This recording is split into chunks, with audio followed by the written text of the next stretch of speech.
dito sa academy. Kaya ko rin sila pinapaawit para mabawasan yung oras ko sa preaching, okay?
There's no better way to tell you than to say God's been good in my life. I feel blessed beyond my wildest dreams when I go to sleep each night. Though I've had my share of hard times, I wouldn't change them if I could, 'cause through it all, God's been good.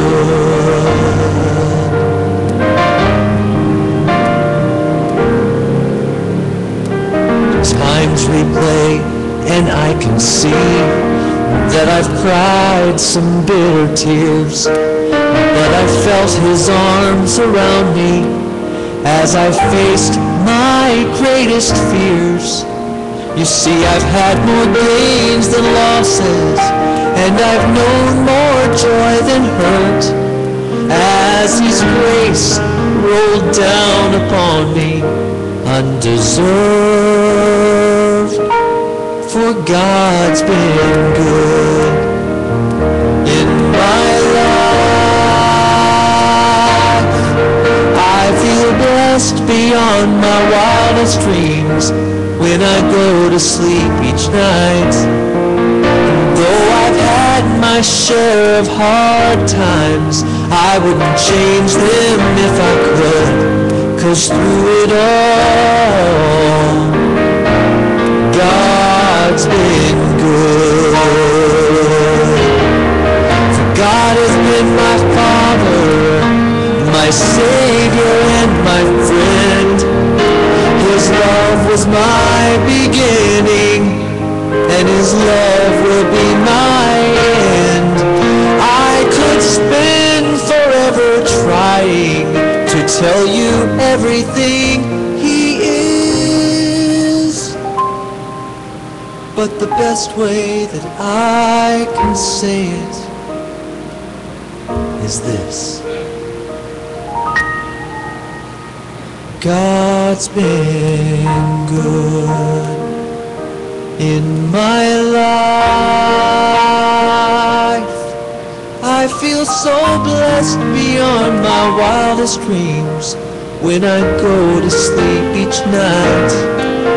And though I've had my share of hard times, I wouldn't change them if I could, 'cause through it all,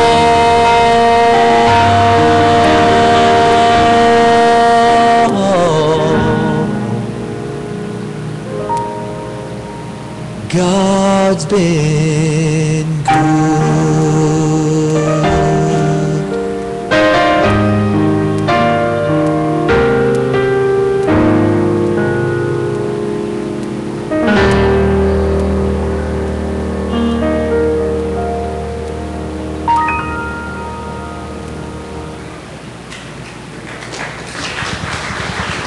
Yung pong school ay 12 student lang po yun, no? Malaki lang yung frame ng ano.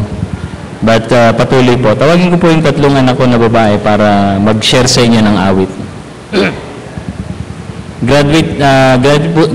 nag-aral po sila dito sa academy ng Bethany.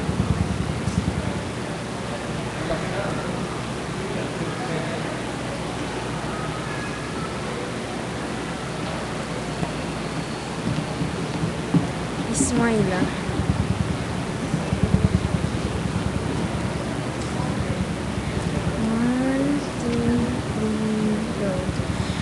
Your heart is where your treasure is. You're investing every day, whether wood or hay or stubble, or in things that will pass away. Will you live your life unfoolishly, gaining what you cannot lose? Will you give him every part of you? Will you surrender?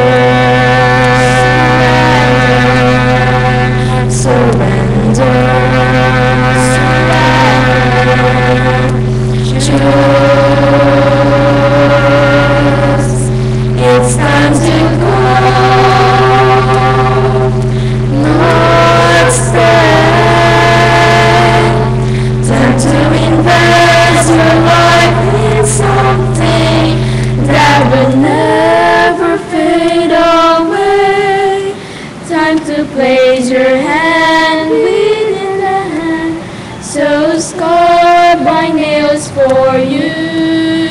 Time to live your life unfoolishly, gaining what you cannot lose. Trusting in the one true love, who will never let you go. The time is now. The time is now. Don't pass it by. Don't pass it by. Invest your life. Take up the cross and follow me. Die to self, claim abundant life. It's what Jesus has to offer you. Release your inner strife. By losing you'll be, by trusting you'll know peace. A contentment found in godliness. Will you surrender? Surrender. Surrender. Choose. It's time to grow, not stay.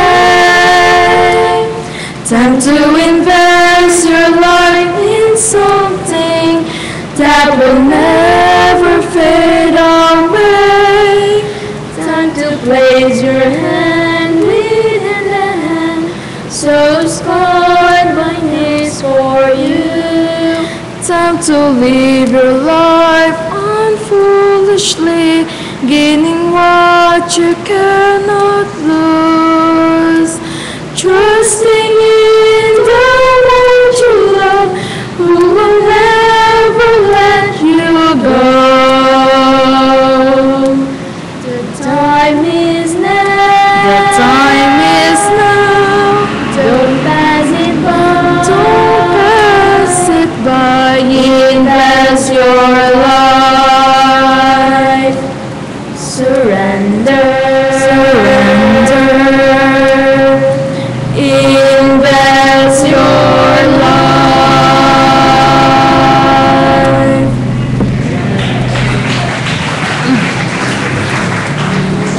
Salamat po sa mga naging tagapagturo ng mga anak ko. Si Joshua nga po pala ay nagpipreach na at nag-work na rin. Si Jowa po ay mabait na rin po. Ma'am Gonzales, thank you po. At kay Ma'am Gutierrez. Well, ang Bethany po ay ibinilang na rin po namin, naging bahagi ng buhay namin, at si Pastor Nable ay itinuring akong kaibigan at kaibigan ko rin po siya. kamanggagawa. At sa amin pong prayer ay kasama lagi ang Bethany. And every time na meron kayong world mission, sinisika po namin maging part ng inyong world mission.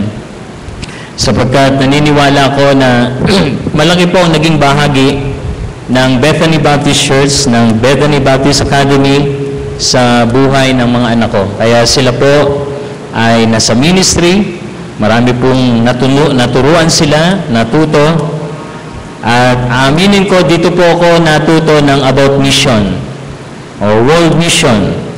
Hindi lamang sa local, maging sa foreign. In fact, ang gawain po sa Bacoor ay sumusuporta rin sa mga local, even sa missionary to the Jew. No? At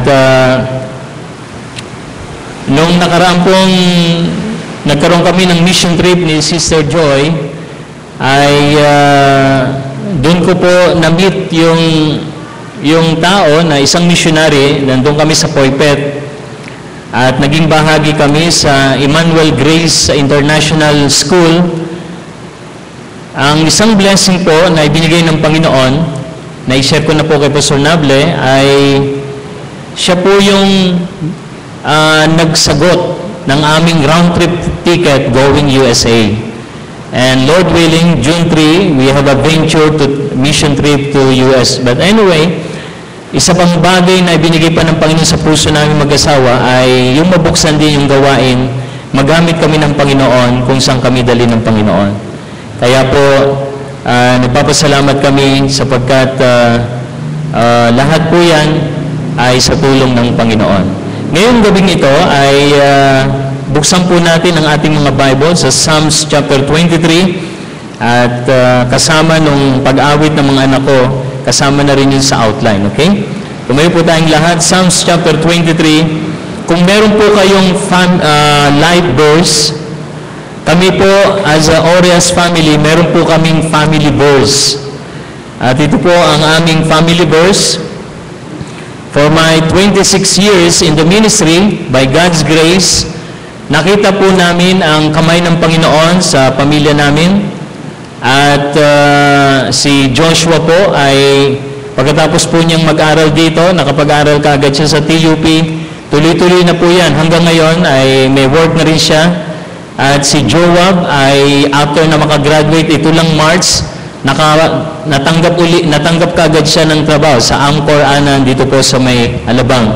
So nakita po namin yung kamay ng Panginoon sa buhay ng Orias at ang talata po namin ay dito sa Psalms 23. The Lord is my shepherd, I shall not want.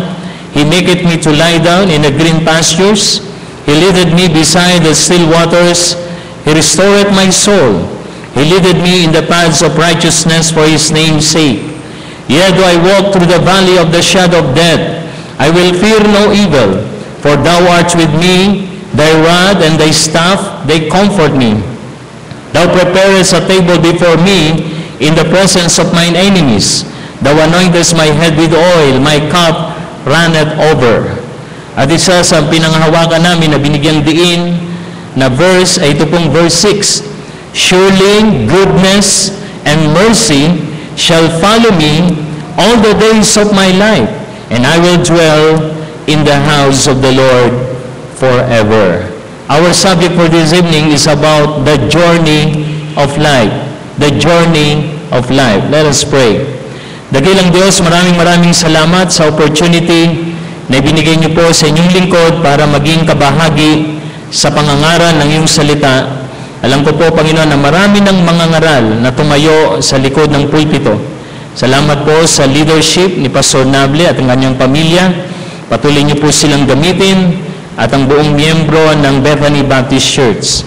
Pagpalain niyo po ang iyong salita, ito po ang aking dalangin sa pangalan ni Jesus. Amen. Pwede po tayo po.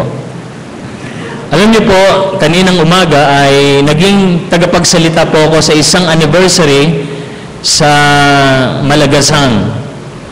Pero bago po ako nagsalita ay nag-preach muna ako sa church at humabol na lang ako. Sila po ay 2 years lang as a mission church. At syempre, hindi pa ganito kalaki, no? 2 taon pa lang sila as a mission. And I shared to them that every local church has a different story. Nang bawat local church ay may kanya-kanyang kwento. Kaya hindi natin pwedeng ikumpara ang Bethany o saan mang church. Kayo po, as a Bethanites, meron po kayong gift. Meron po kayong mission. Meron po kayong sariling journey. At ang inilagay ng Panginoon sa leadership, of course, marami nang nilagay sa panahon nito ang inyong pastor, Pastor Nable. At bakit hindi kayo dinala sa Bacoor? Bakit hindi kayo dinala sa ibang lugar? Sapagkat, I believe with all my heart, fitted kayo sa lugar na ito. Ang inyong talent, ang inyong quality, ang inyong potential ay para sa lugar na ito. Pero, nais kong malaman nyo na ang local church din sa ibang lugar ay ginagamit din ng Panginoon. May kanya-kanya po tayong kwento, may kanya-kanya tayong istorya. Of course, as an individual, we have a journey of life. Meron tayong journey sa buhay. Sa journey ng buhay natin, meron pong bagay na dapat tayong unawain. Una, there is a process. Dadaan lahat tayo sa proseso. Hindi pwede yung shortcut. Ang ibig sabihin na proseso, para magamit ka ng Panginoon, para ma-hit mo ang blessing, kailangan mo munang ma-save. Kailangan mo makilala si Christ as your own personal Savior.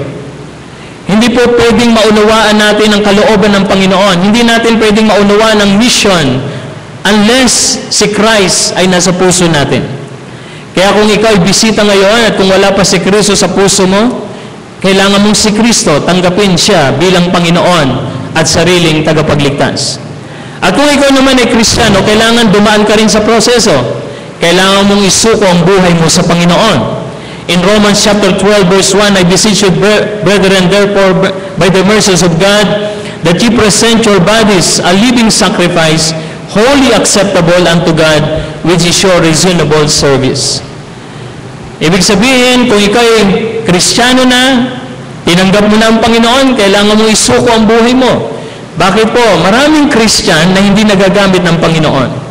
Maraming Kristiyano na sila ay idle. Ako po nagpapasalamat lahat ng mga anak ko sa biyaya ng Panginoon, nagagamit sila. Si Joshua, pag wala ko, siyang magpipreach. Si Joab naman, siyang song leader. Pag hindi naging song leader, medyo kumukulit ng konti. Si Rexelia, ang tiga-violin namin. Si Rizel, siya tiga-flute. Si Renzi, tiga-awit. At kami mag-asawa, tiga-encourage. You know, folks, lahat tayo dadaan sa proseso. Pag hindi tayo dumaan sa proseso, hindi po natin malalaman ang kalooban ng Panginoon. At ang Bethany Baptist Church, I believe with all my heart, dumaan ito sa maraming proseso. Bago tawagin si Pastor Nable as a pastor of this church, dumaan sa maraming proseso. Andiyan yung panalangin, andiyan yung consideration, at marami pang mga bagay. Maging kami bilang mga manggagawa. And I believe dito sa likod ng pulpito, marami nang naging mga ngaral. At mga kapatid, hindi po natin pwede nating i-compare ang bawat preacher. Sa bawat preacher ay may kanya-kanyang kwalidad at may kanya-kanyang gift. At kami bilang mga ngaral ay kami nagagamit ng Panginoon sa tulong ng Panginoon. Not only there is a process, in the journey of life there is also pain. Meron ding pain. Makakaranas tayo ng heartaches. Makakaranas tayo ng mga testing, trials. Hindi pwede sa buhay ng isang Kristiyano ay masaya. Dadanas tayo ng mga discouragement. Like Job, no? Katulad ng mga missionaries natin ngayon, narinig ko kanina, na ang isa nating missionary ay may sakit. Meron po tayong kaibigang pastor na dinadialysis ngayon, na dumadaan siya ngayon sa process of pain, dumadaan sa journey ng kanyang buhay. Sometimes ang local church, no, nakakaranas ng abandonment, lack of appreciation. Yan ang mga nararanasan ng maraming local church. Yung bang nawawala na lang ang miyembro, nawala man lang pasabi. Wala malang appreciation. Kaya mapalad po kayo rito, ang Panginoon ay nagtiwala sa inyo ng isang malaking ministry. Every time na meron kayong world mission, ay maraming nabiblessed, maraming na-challenge, maraming na-encourage. Kaya purihin ang Panginoon sa inyo, mga miyembro ng Bethany Baptist Church. Magpatuloy po kayo, ginagamit kayo ng Panginoon.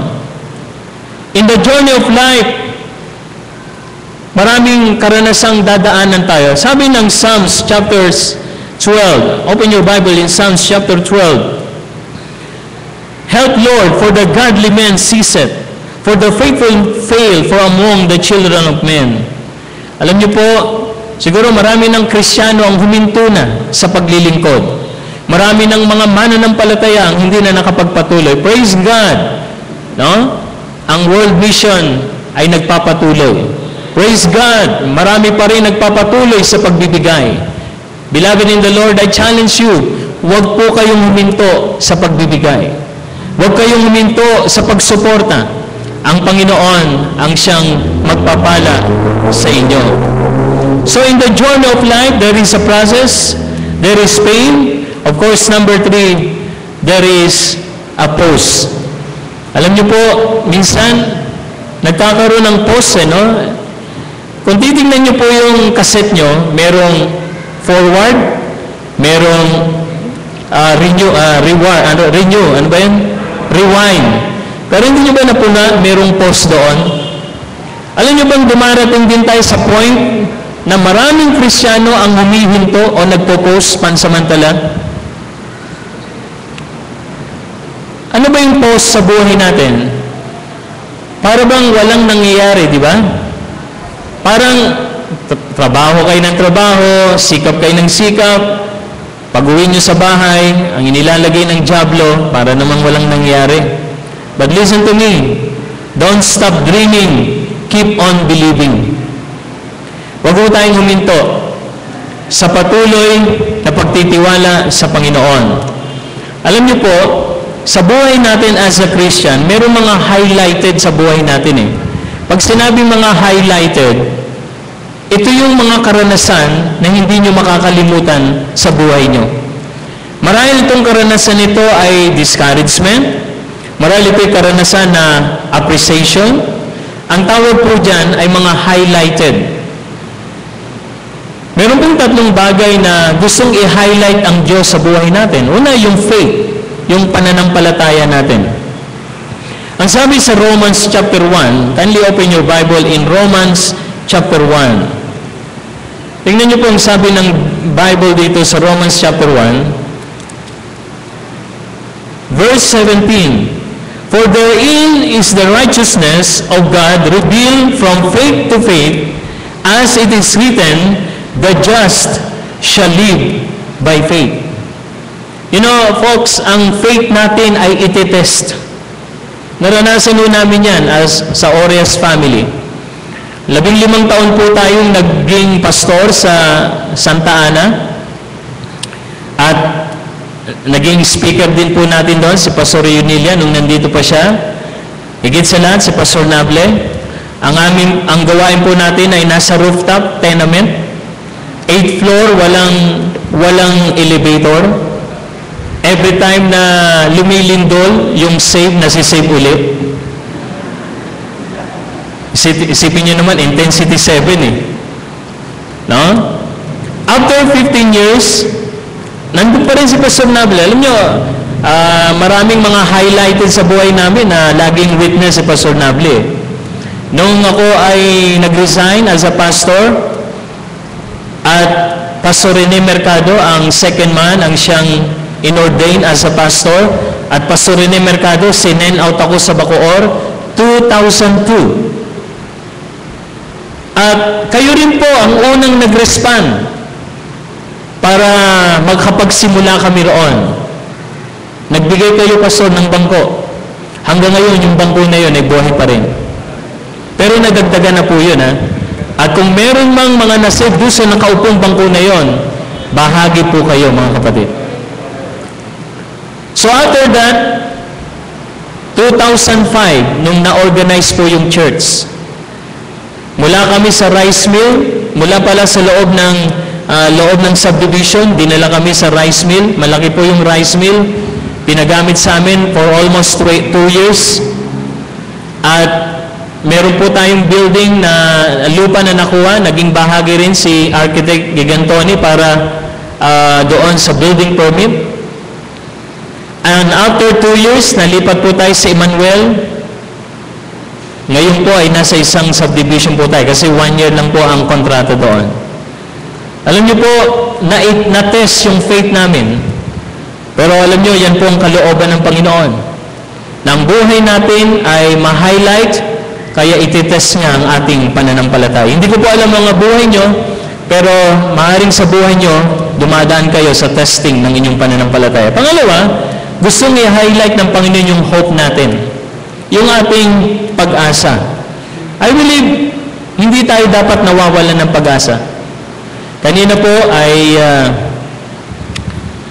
sabi ko, mukhang mapapasabak ako sa English kasi Pastor Nable, talagang straight English. Pati yung testimony rito, yung report English, nabuhayan po ko nung umawit ang choir, Tagalog. Amen? Nasa Pilipinas pa pala ako, okay? You know, folks, sometimes nalulus ang hope natin. Pero listen to me, folks, wag po. Hanggat ang Panginoon, hanggat hindi dumarating ang Panginoon, may laging pag-asa. Pag-asang, kung ano man po yung mga desire ng puso nyo, ibibigay ng Panginoon. Kaya wag po tayong magsawang mangarap. Wag tayong masawang mag-desire. And I believe, naging saksi rin po ako nung nagkaroon kayo ng groundbreaking dito. Hindi pa ganito ito. At nakita ko po kung paano gumawa ang Diyos sa inyong gawain dito. Bakit po? Sapagkat kayo, as a brethren in the Lord, hindi kayo nawalan ng pag-asa. At kami rin doon sa Bacoor at ibang mga churches, yung pong gustong i-highlight ng Panginoon. Our faith, our hope, and number 3, our love. Yung pag-ibig natin sa gawain. Yung relationship na hindi kailanman kukupas ang pag-ibig natin sa ministeryo ng Panginoon. Maaaring iba'y pagod na sa kabibigay. Maaaring ang iba'y pagod na sa mga preaching. But listen to me. Dapat laging sariwa ang pag-ibig natin sa Panginoon. Laging excited. Every Sunday ay excited tayong umati ng church.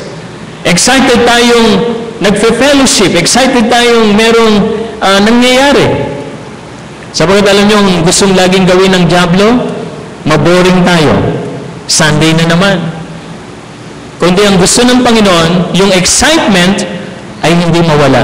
Yung pong sekreto namin ng aming pamilya, na every time na kami nasa ministry, huwag mawawala ang excitement sa ministry. Alam nyo ba mga kapatid, bakit? Pag nawala yan, para na lang kayong umaati ng obligasyon na lang. Para na lang kayong umaati na parang wala kayong magawa sa bahay, kaya nasa church. Pero pag kayo excited, may gagawin pa ang Diyos sa buhay nyo as individual.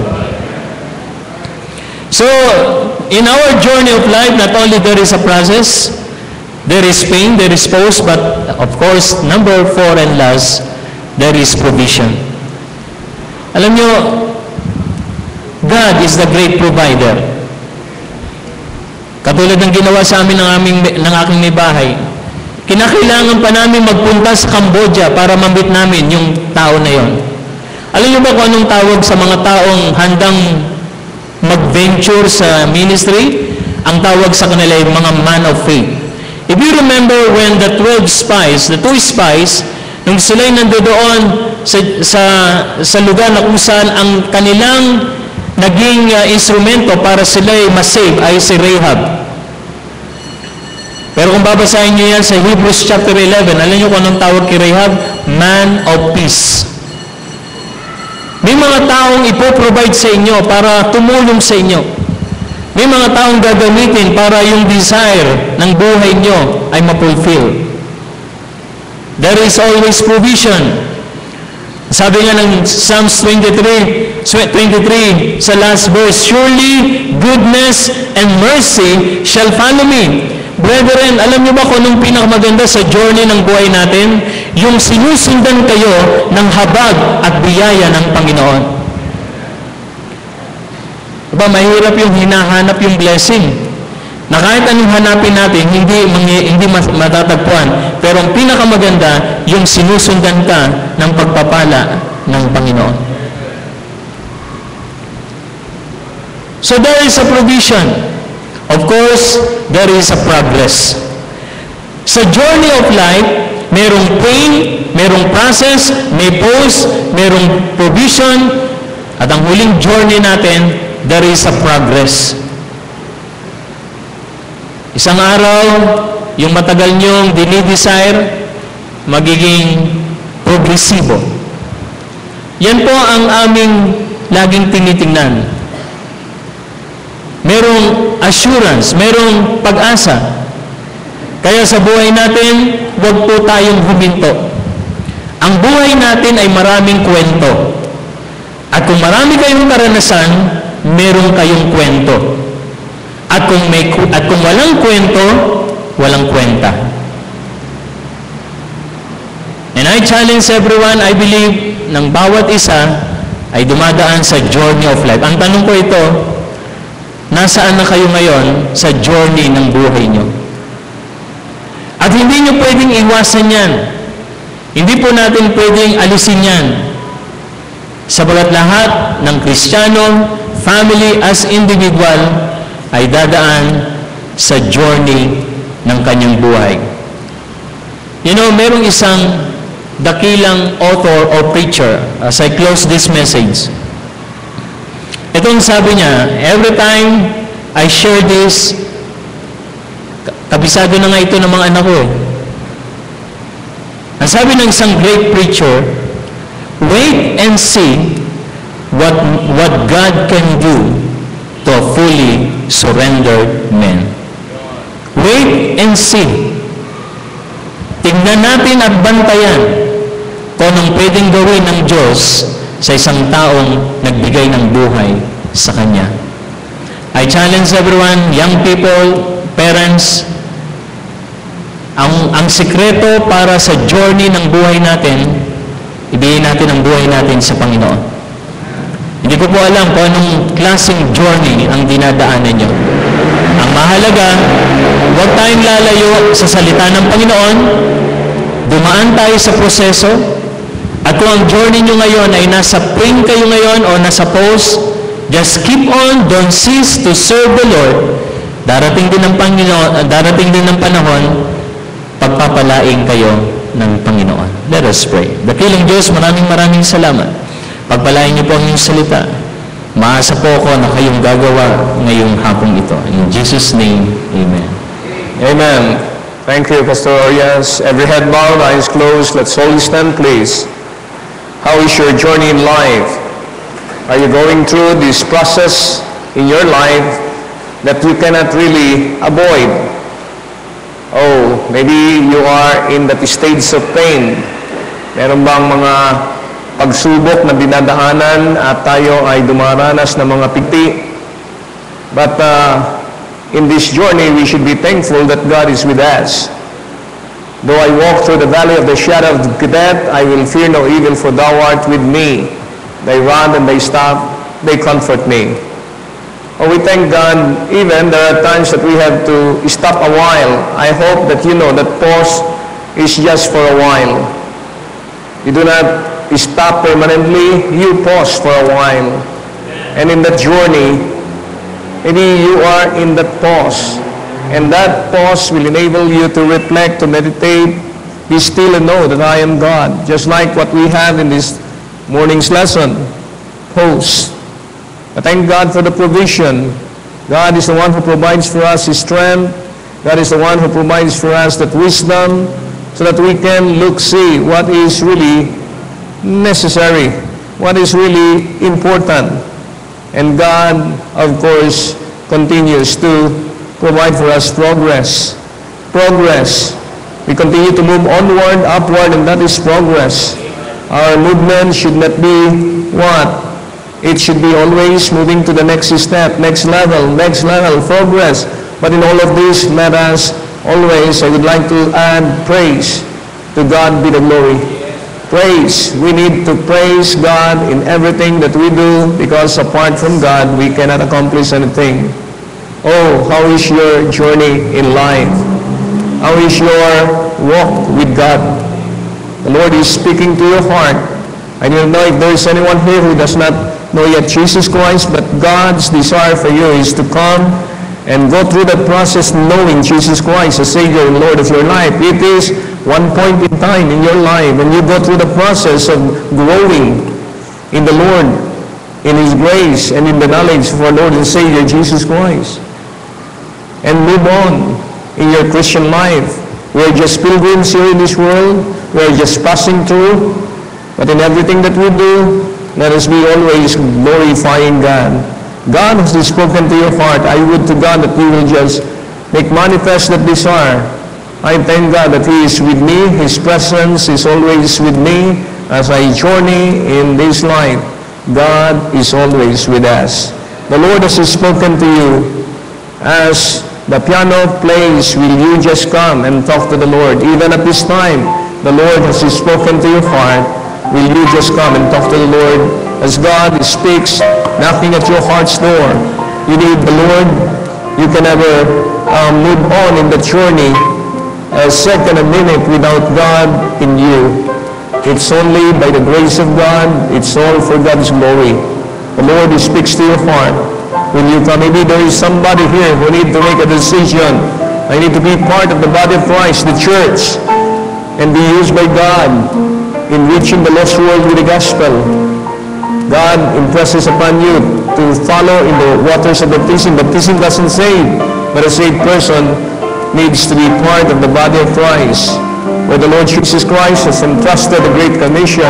How is it with you this afternoon? How is it with you? How is your journey in life? Are you in that stage of praising God in every step of the way, knowing that God is your protector, provider, preserver? He is the God who continues to provide for your needs. His presence is always with us.